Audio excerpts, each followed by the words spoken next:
Well, good morning, everyone. We'll get started in another minute or so. We've got people in the waiting room and wanting to come in. So we'll get you in just a moment. As they say in the radio and TV business, please stand by.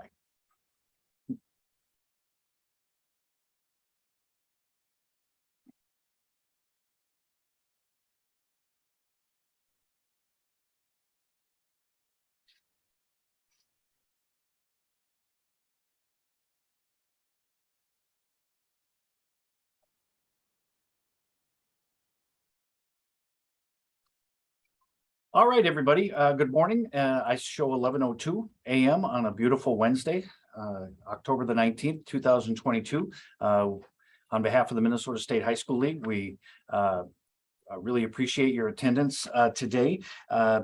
This is an opportunity for us to learn and listen and as we prepare our coverage for the fall tournament season.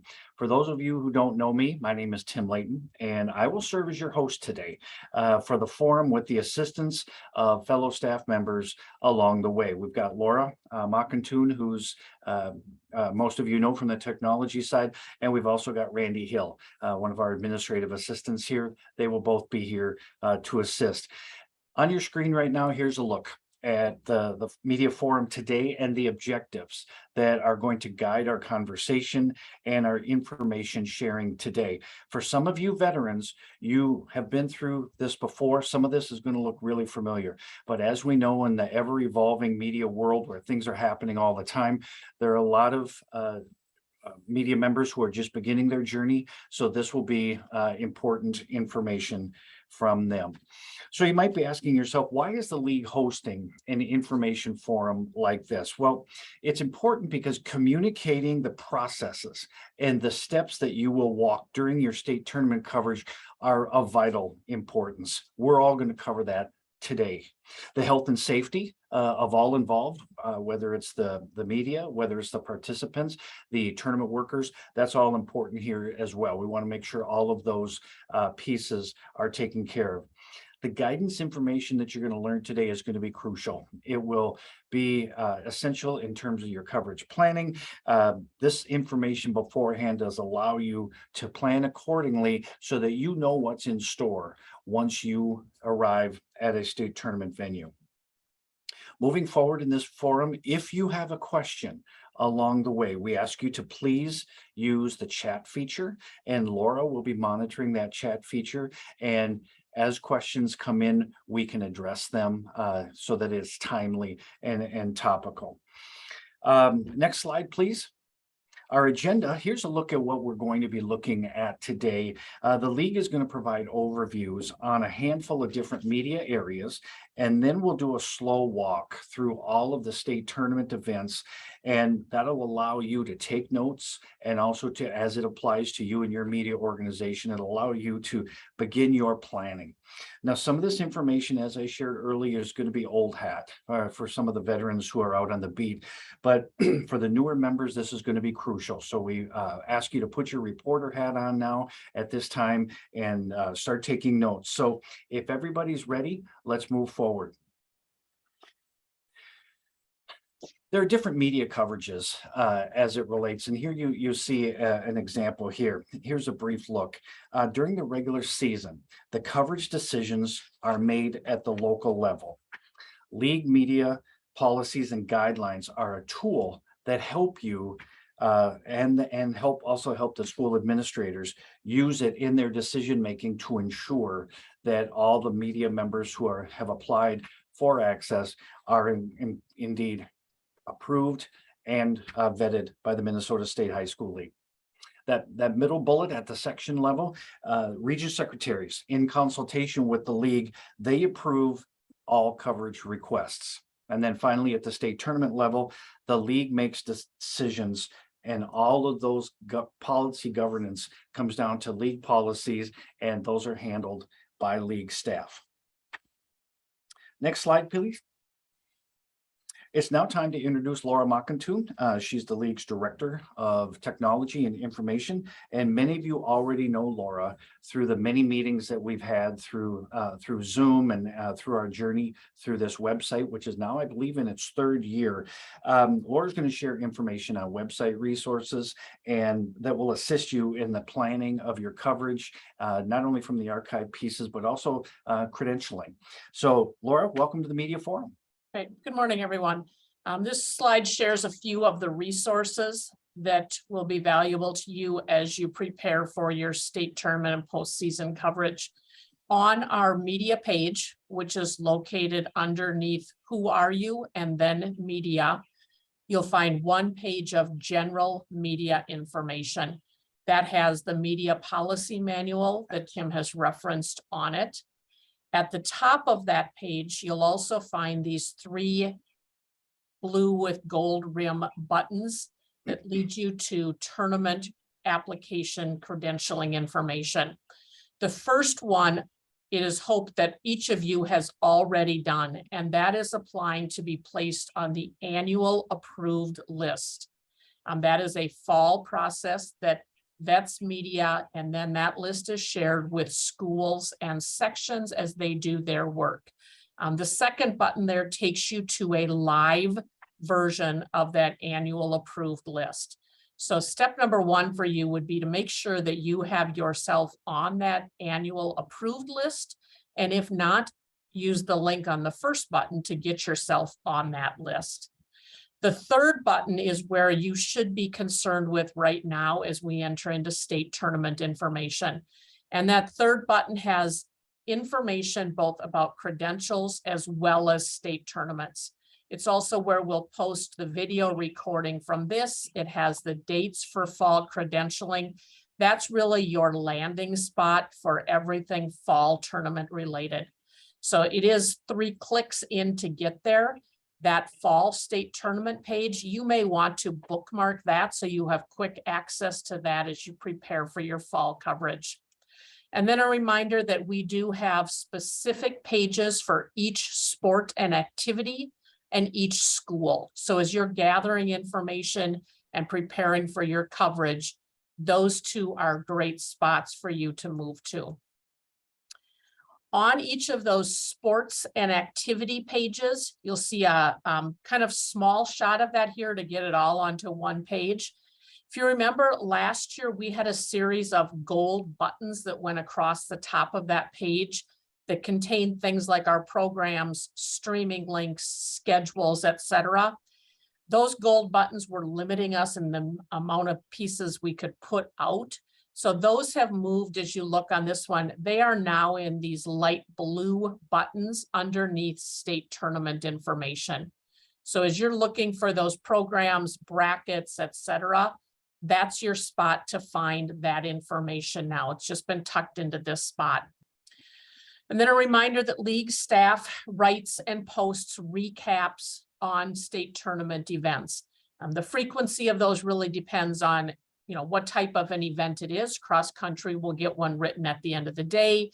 Football will get ones written at the end of the day, but it encompasses a little bit more information. You can find those recaps in 2 places. One is if you go to the news tab at the very top, you'll find all of our recent news, that'll be part of what's located there. But you can also find those news stories underneath at the very bottom of that sports or activities page. So all of the girls soccer ones, for example, get pushed onto the bottom of the girls soccer page. So again, really just thinking about, do you want to see all of our news or do you want to see that filtered down a little bit as we move through tournaments? This again is a little bit of a larger screenshot, just a reminder that things like this, brackets, spectator guides, streaming, schedules, results, stats, those vary obviously depending on what kind of a tournament it is, but you'll find all of those up at the top of that page. Again, as you're thinking about your coverage, and if you're covering football, for example, you may want to bookmark that football page, just again to give you a little bit quicker access to that as you move through coverage. The next page highlights our records and tournament archive spots. Those 2 buttons are up at the top of each of the sports and activities page. So if you're looking for records or tournament archive, for example, on girls tennis, if you go to the girls tennis page, you'll find those located up at the top for that page. The screenshot on the right talks about the tournament archive. 2 things to note on there as we are into subsequent years on a new website. You'll find that there's a select year gold drop down. That button takes you back to previous years. Currently, for most of our sports, we have 2 to 3 years archived there, and that'll take you back to programs from those years, winners from those years, etc. The other piece that many media find helpful are those tournament historical documents. Those used to be at the bottom of the archive page, and we got a lot of feedback from folks, especially in your roles, saying, we need those up at the top. We don't want to scroll past those pretty pictures of all of last year's winners. We just need the information. So that information has been moved up to the top on each of those archive pages. So again, believe that these are also helpful to you as you move into coverage and continue to give us and provide us with that feedback on what we can do to assist in your coverage of events. Tim, I'm going to turn it back to you to talk a little bit about credentialing criteria, and then I'll return and talk about the actual process for this year. Very good. Thank you. This group, as well as the league's media advisory committee, we continue to address what is media. And as you know, in your roles and in your profession, media is constantly evolving. Along with that is What are the criteria? What is it that a media organization needs to do, or an individual? What do you need to qualify for a credential to cover the league events? Here are some of the categories, the major categories that are covered in the Minnesota State High School League's Media Policy Manual. Media outlets and/or organizations that are granted credentials, here's the key, must be creating original content, which can only be generated by the access granted by that credential. Now, some of this language is going to sound familiar because it's coming right from the Media Policy Manual. The independent media members, and that's a subset that continues to grow, without approved organization affiliation, they will not be credentialed. There are ways that if you're a freelance photographer, for example, but a newspaper assigns you to cover their game, then you can use that avenue. Social media based services, which we know there are plenty of them out there, that includes scouting or recruiting services, college coaches, private club organizations, or websites that are promotional activities, also do not qualify for a news credential to cover the Minnesota State High School League's events. Now, credentials are also not granted to photo-only websites or to individuals just posting scores or summaries. Here's another important piece too, is the media of a personal, recruiting, or rankings-based nature, or whose demographic audiences are fan-based or focused primarily on one individual or a small group of individuals. They do not qualify as a news gathering organization. Here's a reminder to the member schools that are on the call today: the designated team photographer program has been discontinued. That was discontinued at the beginning of the previous school year. But as always, we will work with you on with the member schools as well as the media organizations to see where you fit in terms of qualifying for a credential. As always, send me an email if you have any questions or concerns on any of the qualifying criteria. With that, Laura is going to walk us now through the new credentialing application process, which is a new system here that we are excited about. Laura? Thanks. And those of you who have registered to be on that annual approved list, you have started this process already and have an account. From the top of that fall media page, you'll see a gold button that helps you go in and apply for fall media credentials. Just below that gold button, you'll find a blue button that has a handout, a printable copy of directions. So if this is a new process for you, and for many of you it is, having that near you may be handy. The system is very intuitive, but again, for those folks who feel that directions are helpful, that blue button will give you some directions. Again, we will share slides and the video out with the on that page, so you'll have access to these. Some hints and tips and reminders as you go through. First of all, media organizations must be on that annual approved media list. That is a list of organizations. That is not a list of attendees. So that should be your leader, your editor, your main contact that went through that process. As we move into tournament credentialing, that organizational contact, that primary person who filled out the annual approved organization application, that person is going to go in and apply for the attendees within the organization. So if you have, for example, an editor and 4 reporters, that editor is going to go in and do all of the work for that organization. Those 4 reporters, those 4 people who might be attending, they are not going to go in and create accounts. Again, there's that reminder that your organization has 1 account. In that account, once you've gotten in there, you can apply for 1 tournament and you'll go right back into that same account to apply for an additional tournament. It is the same place where if you go in for tournament A being tennis and you apply for 1 person, when you get to the next tournament and you want to add an additional person, that's all done within that same account. You're going to create people in your account once. And once you've created that person, you can then begin assigning them to any tournament. So again, you're going to do a little bit more work on the front end of going in and creating your people. But once those folks are created, you can then begin to just assign them to various tournaments. One of the things we really like about this system, and that, again, feedback from folks, we can approve credential applications on a consistent or rolling basis. So tennis and soccer actually are both open right now. We did a soft opening with both of those so that we could do a little testing in the system. They were not set to open. Tennis was set to open, but soccer was not set to open until later this week. Those two are both actually open right now.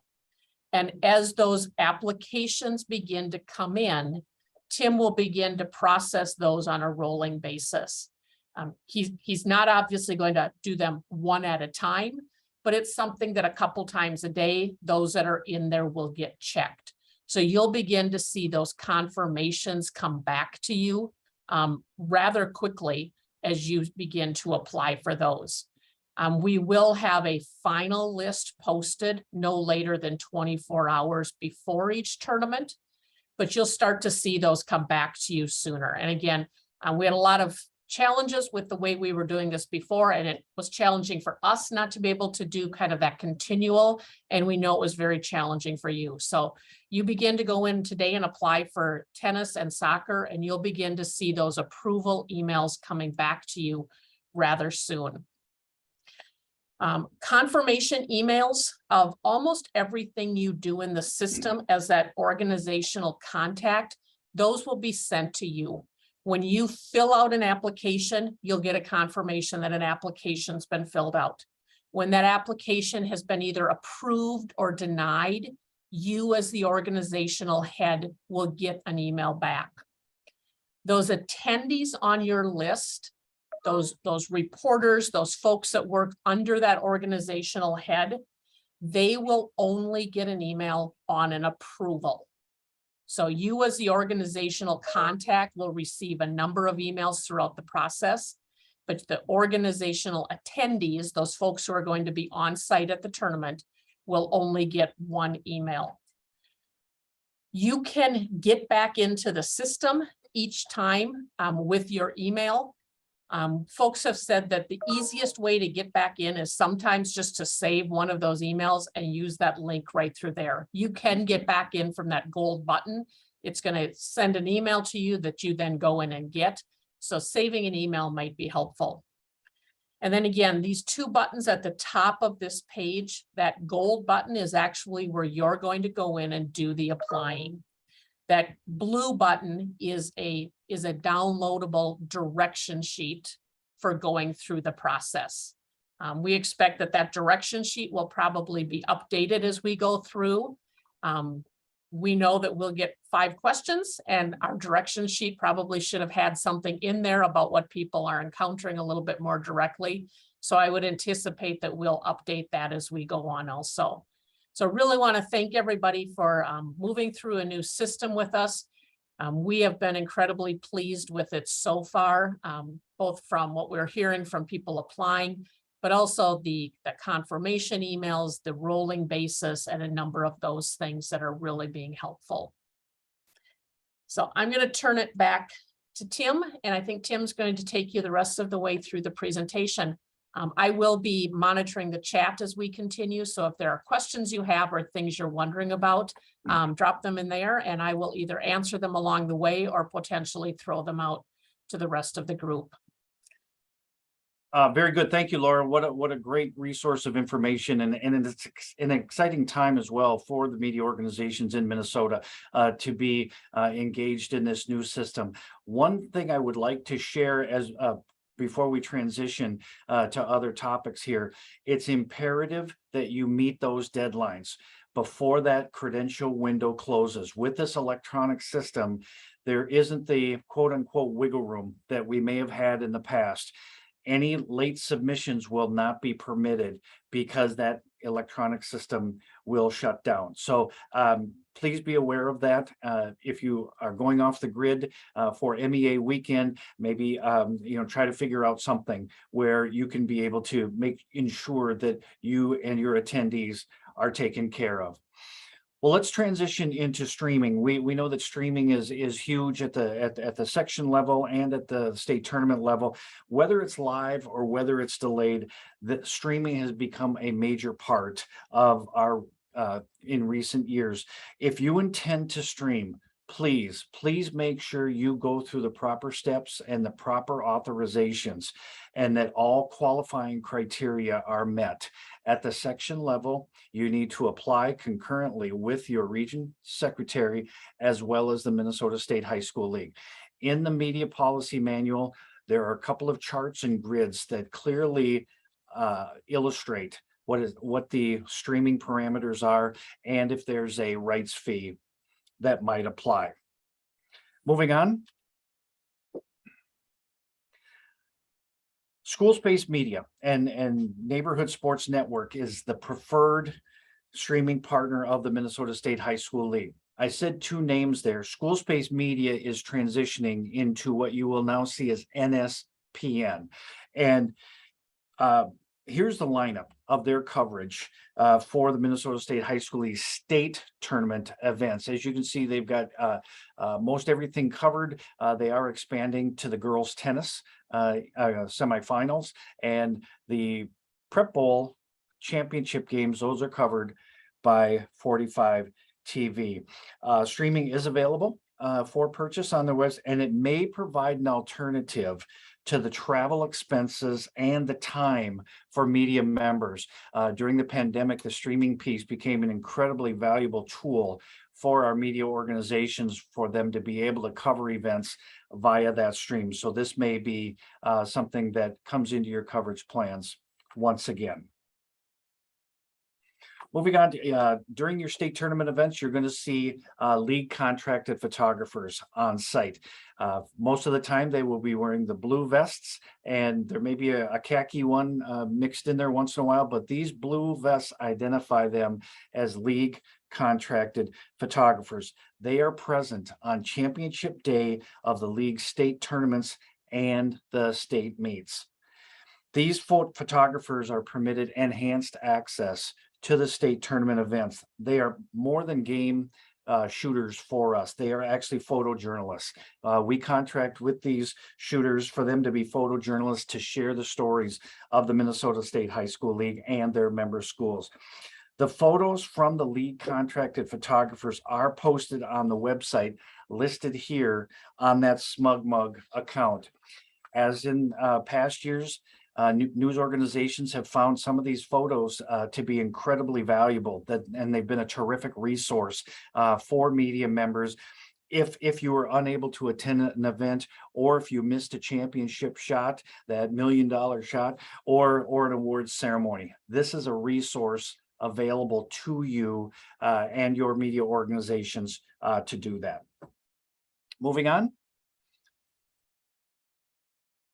As you've noticed in past years, we are transitioning to everything being digital on the platform of the Minnesota State High School League. That means all statistics, game notes, programs, all those kinds of things you will all find on the High School League's digital platform, as Laura just shared. Just a few notes as you plan to attend these state tournament events at some of the major venues here in the Twin Cities. Concessions, most of them are going to be for purchase, but the transition has been that it's all cards, it's all plastic and no cash. So just be prepared when you're on site for that. All right, here we go. This is where we begin our journey through all the fall state tournament events. Here's where leading off with girls tennis, and that begins next week at these two venues. Here's our information there, and we will move on into just hitting some high points of our coverage. So moving on. If you're Here's your media credentials. As Laura said, they are already open right now. The deadlines closes at noon on the given day. When you arrive on site, if you are assigned to cover the girls tennis tournament, we ask you to please check in with somebody from the league just to announce your presence and to be able to share your coverage plans with them. There won't be a visible credential at the tennis tournament because of the small venue and because we typically know the media members who are covering that event. This is an important piece. These stars indicate the photo locations for the girls tennis state tournament. We don't want you at center court. Back off the playing surface in those four corners is typically a safe place to be, and you're out of the way, and you're also able to capture those great shots. For those of you that have covered the event at the Baseline Tennis Center on the University of Minnesota campus, you know that there's a large curtain that's up on the back side of the courts. There are slits in that curtain where you are able to shoot from there. And then conversely, on the other side of those courts at the Baseline Tennis Center, there's an elevated spectator platform. You are able to use those as well. If you are unsure of procedures or designated zones for girls tennis and the interview processes, please consult the league staff. They will share with you the recommended spaces available for interviews. The places that you see here, post-match interviews are certainly welcomed. Here are two suggestions here near the tournament headquarters office at the Class AA site, and then near the tournament headquarters desk as well. So just we ask you to be courteous, show professionalism, of course, during those interview procedures. Wait until the mandatory cooling off period is 5 minutes after the completion of a match before you begin your interviews. Now we move on to soccer. As you can see here, this is where the 6 quarterfinal sites will be. There will be 2 games at each venue on these nights. The seeding for soccer will take place Saturday morning, and then a handful of hours later, the brackets will be posted to show the actual the actual venues for where they will be. That it's putting a puzzle together when it comes to 3 classes of soccer as well as all these venues. And Phil Archer, the newest associate director here at the Minnesota State High School League, he will oversee boys and girls soccer. There you see the credentials window. Actually, as we just shared, the credentials window is actually open right now. It was part of a soft rollout of the credentials process to make sure everything was fine. But the closing at noon on Sunday, October the 23rd, that still is the case there. On site, when you arrive at a quarterfinal event, there will be a list. The league will produce an approved media list for each of those 6 venues, and they will go off of that. They will, site administration will require you to show a photo ID. We will not have a visible credential there, but site management will know who you are if you want to cover that. And while you're there, consult a site administrator for access zones. You will have league personnel at most of the quarterfinal sites. I will be at a couple of the sites, so I will be able to assist you along the way on any of the do's and the don'ts. Then we switch gears after a school that you cover is victorious at the quarterfinal level. That means they qualify for the semifinals at US Bank Stadium. You'll see the dates there are November 1st to the 4th, and the state tournament is indoors, and we do have some guidelines we need to give you there. Next, please. So your on-site coverage information for here, the Legacy Gate is the gate on the far left of the US Bank Stadium behind the Viking ship. Now there you will have, again, a photo ID will be required. Allow yourself a little extra time because there is a security checkpoint there. We will have a visible credential for you. The daily string tag will be available. And then For those of you who need field access, there will be a league issued vest for any photographers who need to be down on the field level. You'll have two media locations. One will be up in the press box, and then the other is field level.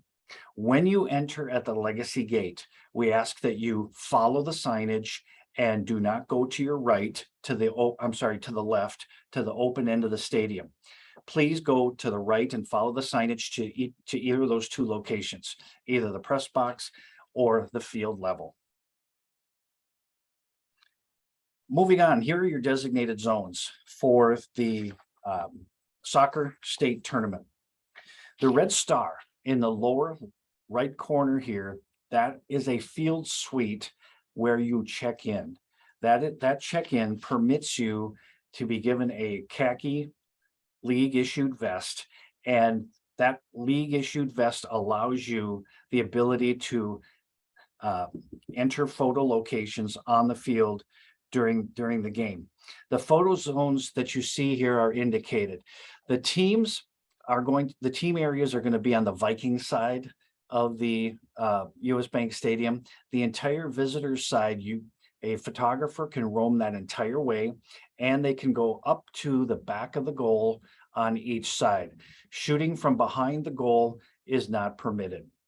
We ask you to please return that vest after completion. There is a sign out after the completion of the event. Please return that vest. If you do not return that, we have to charge you for that. Next slide. There will be in-person interviews, and they will be held at the News Conference Center.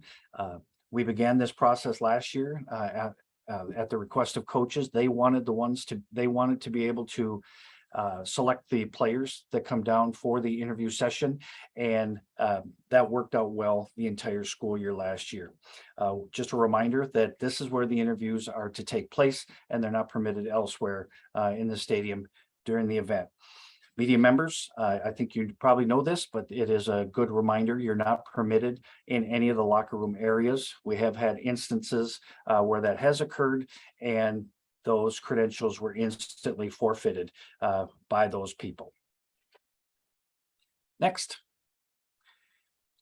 The cross-country running event. I'd like to just, if I could step back to the, some of you may be wondering if your school qualifies for the semifinals and then the semifinals to the championship game, and we'll see this at the football level as well. You do not need to reapply for that. The league will automatically advance your credential and your individuals to the next round. Okay, now getting back on track here with cross-country running. Here you can see these are the dates of the cross-country. You have a new state meet director, and that's Charlie Campbell, who is an associate director here at the high school league. Here's again your credential information, and we can't emphasize this enough. These are the key dates that you need to know. When you arrive on site, please allow yourself extra time for parking. There is no media authorized parking there. When you do get there, the Skoglund Center, room 112, that's a familiar spot for many of you. That is the entrance, and that's where you will check in. That will be our media workroom, and you will be allowed back and forth privileges from there onto the race course. I will be on site that day after finishing soccer the previous day. I will be there to help guide you during the cross-country meet on that day. As approved media, you have the ability to be out on the course, and the reporters and the photographers, you are permitted in that finishing area. We do remind you, however, though, it gets awfully congested in there after a race with all those, especially with runners finishing in earnest. It gets very congested. We ask you to please be careful. And as a reminder too, the league will permit the interviewing of the top 3 finishers in each race. They will be escorted to a designated interview zone within that finishing shoot area. So that's been a good way to be able to interview those lead runners. But if you need to cover people from your specific communities, that's fine too. You can do that elsewhere in the venue. All right, moving on. Here's an overview to just familiarize yourself a little bit. You'll see the Skoglund Athletic Center is there in the middle of the page, and that is accessible to the finish line as well as the start. And as I mentioned, the finishing chute there, there will be a security person there, and be sure you show your visible credential to be able to access that, whether you're a photographer or a reporter. All right, next. Oh, also on the just a reminder on the cross country, the awards ceremonies for each of the classes will be inside the athletic arena where St. Olaf plays its basketball games. It will be there. Now we go indoors and we switch gears to the next week where we have the volleyball state tournament. It'll be held in its customary location of the Xcel Energy Center in downtown St. Paul. And what a thrill it is for those volleyball teams to be able to play at that great venue. It's a 4-day event, and Lisa Quidnow will be overseeing all of the volleyball. There you see your important coverage information again, and the entry point for you as media will be at the mezzanine level. So for those who aren't familiar with the Kellogg Boulevard entrance, you don't go to the ticket will call window. What that is their will call window is actually upstairs, a flight of stairs right off of the Skyway entrance. For some of you veterans, that'll be a familiar spot for you. Keep that photo ID with you because you'll need that they will have a list on hand. And in this tournament, we will give you a visible string tag. So hopefully that will allow some freedom of movement, some flexibility from the armbands. You're not totally getting out of the photo armbands as we continue, but you will see a transition to the customary string tags that you may have remembered from the old days. Next, we're going to move on to the media locations for the state tournament. Here's an overview of where the game action will take place. Along the court there's limited tables that are set up along the courts.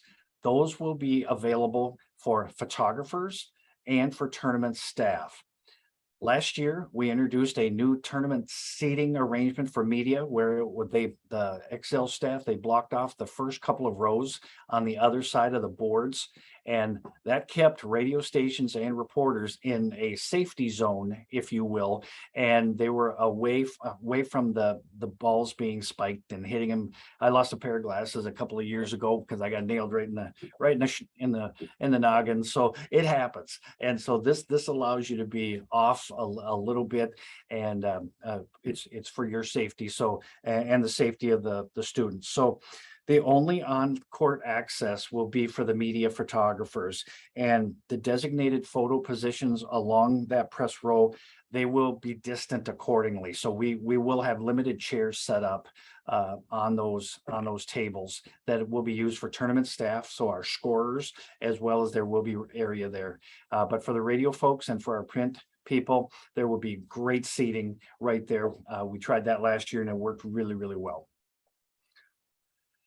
The interview access, we'll have a news conference set up, news conference center set up, and we will have a media steward who will escort you, or will make sure that coaches and players are make it to that media center. We ask you to be patient a little bit because with 2 courts going at once, there could be some small overlap of when a match finishes and while another one is going on. So there's a little bit of overlap and a little bit of trick to making sure that those coaches and players get to that news conference center in a timely fashion. Next, we move on to girls swimming. This is at a customary venue as well. This is the Aquatic Center on the University of Minnesota campus, right across the street from historic Williams Arena. And Phil Archer is going to be our meet director there as well. Here's a customary slide here with information about when those credentials are going to open and when they're going to close. Please enter on the south side of the building. That's different from past years. So the south side entrance, you'll need a photo ID again, and you will be given a wristband for this event. In those hot conditions, we want you to be able to wear short sleeves if you need to. All right, Here are designated areas in the swimming pool that you will need to make note of. The big triangle, that's where your media workroom, that's a customary place for others. The interview areas you see are indicated by the stars, and the photography pieces are where those arrows are. Now, photographers will not, where the long arrow is, you're not permitted there during the start of a race, but you will be after a race has started. Meet management will permit you to be in that area after a race to get the conclusion. The smaller arrow where it says photographer on there, that tends to be a congested place because those photographers want a great picture of the finish. So just be careful, work with one another, get along, and make sure that everybody has ample access to that area. All right. Oh, and also just a real quick tidbit. There's a lot of activity on that swimming deck. Please, if you're going to be interviewing in those two areas that have the stars, please make it kind of snappy because we do need to. There's going to be a lot of activity with next events coming up. So we ask you to be swift if you can. All right, switching gears now to adapted soccer. The adapted soccer tournament is at Stillwater High School, and we look forward to having our two divisions there, the CI division and the PI division, play for 2 state championships. Here's your credential information. There are 2 entrances to the Stillwater Athletic Facility. One is using their athletic entrance, which is near the school entrance, or they have a field house called the Pony Activity Center. You may also enter from that. There is no visible credential on this one, but please have a photo ID ready in case you are asked who you are and who you represent. We will have a media steward on site that can help guide you for your reporter and your photo access. And there is an award ceremony after each championship match, and the interviews process is just fine. So switching gears now to our last handful of slides, we're going to switch gear to football, and here are your football quarterfinals. Bob Madison, he's the senior associate director here at the Minnesota State High School League. He is our director for football. The quarterfinals will be played over 3 days at various Minnesota sites throughout the state. Again, your credentials list is very important. Make sure you have everybody taken care of, because that name that you have for football has to carry through each of the other levels. As we shared earlier, for the soccer quarterfinals, the main entrance of the venue for the quarters, that is your access point. Make sure you have a photo ID, because they're going to go off of a master list. Each site will be sent a master list of all approved media members. If you are not on that master list, you will not be admitted for that. So just make sure that everything is taken care of. When you arrive, make sure you consult each of the site administrators, and they will handle the prioritization of press box accommodations, and also being able to make sure everybody is taken care of there. Now we transition to the football. Indoors again, this is at the semifinals and the prep bowl. Over two time periods. The one is in mid-November. We have 3 days of semifinals. And then don't forget, it's a Super Bowl type bye week that we are having. So the traditional Thanksgiving weekend, where the prep bowl plays its 2-day event, will not be held over the Thanksgiving weekend. Instead, it's going to be the following week, this Friday the 2nd. There will be 4 championship games on the Friday, and then 3 on Saturday the 3rd.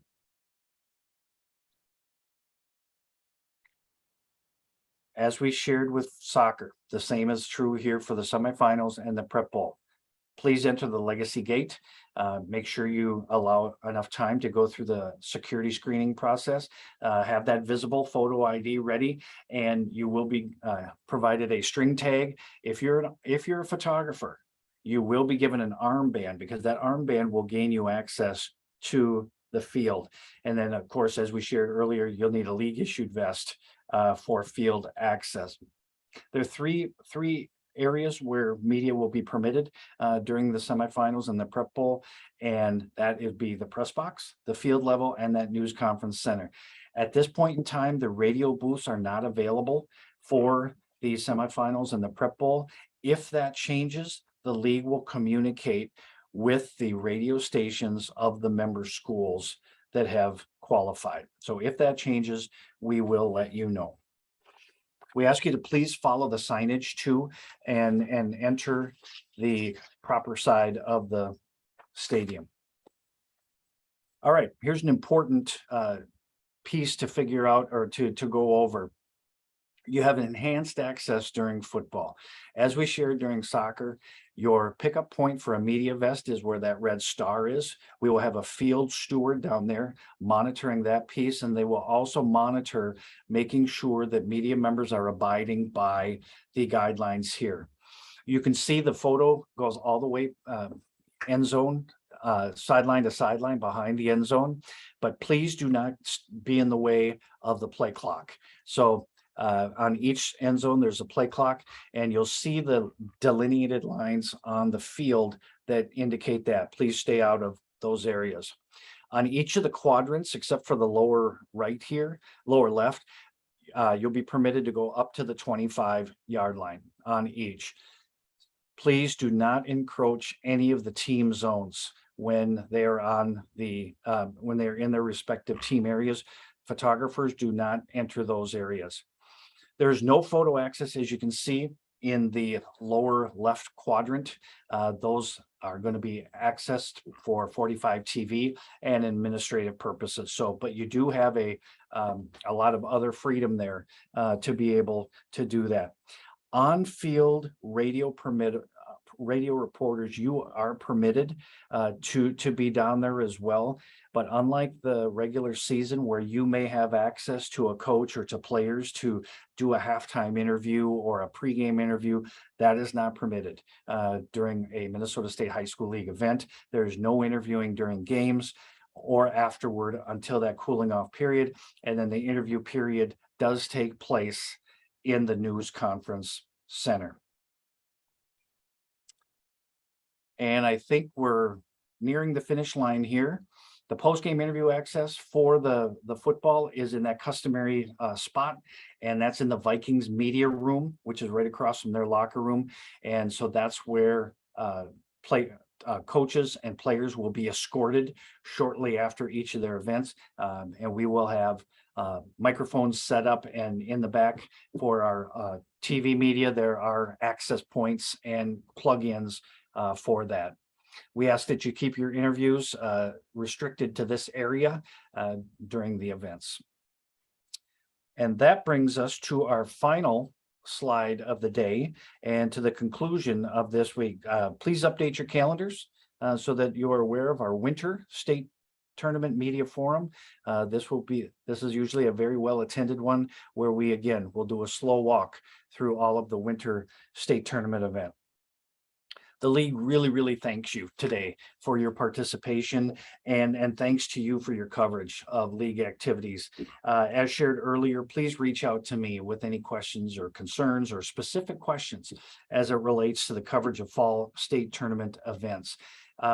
We'll pause here for a moment to see if there are any questions that anybody has, or we'll throw it over to Laura if she has seen any in the chat. Laura? There have been a few specific ones just from some organizations that have been answered. The two that I think merit coming out to everyone. One is people have been looking for region secretary contact information. As Tim talked about, making sure you work with those folks for section tournaments. Region secretary contact information is under the contact tab up at the top of the website. That'll take you to a page where out on the left-hand side, you'll see league staff, region secretaries, board of directors. That will have their contact information on it. Again, we keep that there because if we gave you a printed copy, it would likely be out of date before the end of the year. So having that up-to-date copy is important. And then the second question is around the idea, Tim, and we've worked with a number of our large organizations in the past where they always don't know who's going to attend until the day of. Those organizations we're asking this year using the system that you would go in and enter all of your possible contacts. And then they'll be approved at that point. And then again, at the gate, the permitted number would be allowed in. That kind of saves that back and forth. It assures that they have an ID that matches a name on the list. So again, for those larger organizations, unfortunately, it's going to take you a little bit to enter them all in once. And we do believe that hopefully this will carry over into winter also, that once you've entered those folks for a year, they'll roll into for the rest of the year. We haven't quite been able to determine if that'll happen from season to season, but we're very hopeful. And then there are a couple other questions, Tim, that I think are more specific that I'll share and have you work back with those folks because they're a little bit more of specific pieces. So Okay, great. that's all I'm seeing. Thanks a lot, everyone. All right, well, thank you. And we look forward to seeing everybody again. Thank you for your presence and today. And I look forward to seeing all of you on the Prep Beat very soon. Thanks, everyone. So long. Enjoy your day.